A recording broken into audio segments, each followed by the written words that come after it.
welcome to another edition of ManClub. Today we're going to finish up the second half of the HFP suspension on the rear, and we're going to throw on the SPC camber arms on the back end. It's been a while since I've done this. I kind of like the way the car looks, but now that it's all settled in the front, the back does stick up a little bit more, and so we'll go ahead and drop the back end and even it out and see how I like it. Let's get started. So for today's job, we need, of course, the jack and the jack stands to be able to, get the back end up. Just a variety of stuff. We used a couple of adjustable wrenches to tighten down the SPC, a little flat tip to get access to the top bolts of the strut tower. 14 millimeter is heavily used, and 17 millimeter you're going to need both wrenches and sockets. The 5 millimeters for the rear sway bar, and 12 millimeters just for the brake line. A variety of extensions. We actually kind of use this universal joint on the end of the extension to get the angle right, to get those bolts back in. A couple of ratchets and a little breaker bar, and this little mirror I borrowed from my wife. Isn't it cute?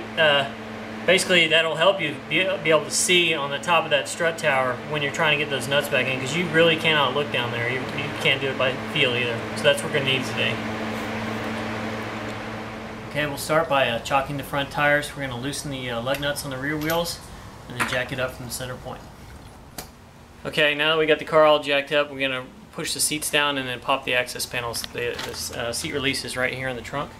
On the side, pull that down, sit your seats down.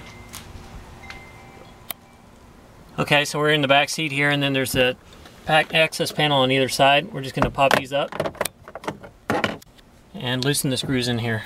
Okay, so this is a little tricky. What we wind up going with is a 14 millimeter deep socket with a long 6-inch extension, and I use my old trusty broken torque wrench, which is now a breaker bar, because it's got some work on it. But you're either going to have to use a buddy looking through the glass, or a mirror or something, because these bolts are about that far down there, and they're not easy to see. So getting them on should be interesting on the back side. Okay, so now we've loosened the top. We need to basically loosen the suspension to be able to drop it down to get this thing out.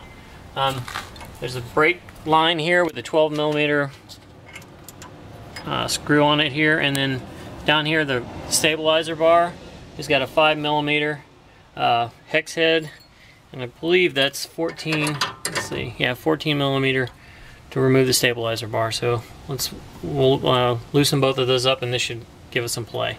All right, so we've got everything loosened up for the suspension, but we're going to go ahead and do the SPC bars again today. So right here is a 14 millimeter, and then back here is a 14 millimeter, and they've got welded in nuts on the other side, so we'll just loosen these two and this whole bar should come out.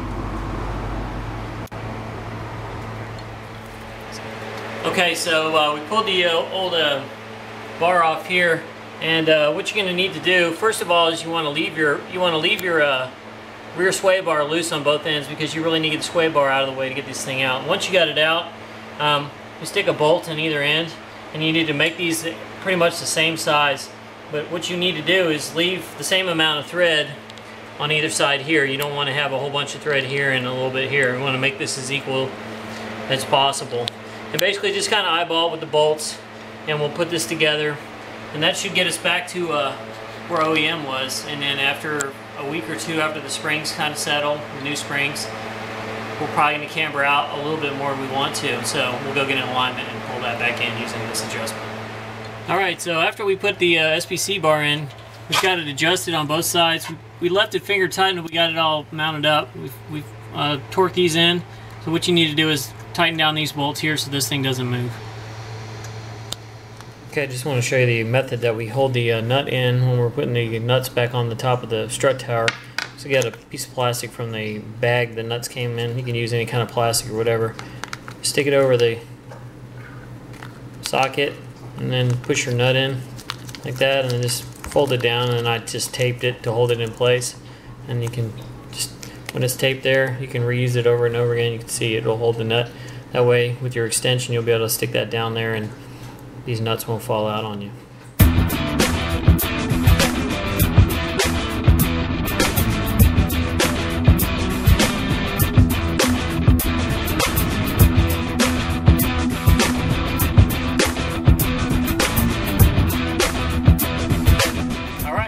concludes another edition of ManClub. Today we put on the SPC camber bars and lowered the back with the HFP suspension.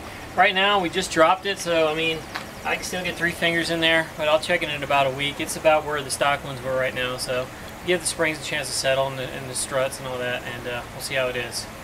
Until next time, keep them hanging.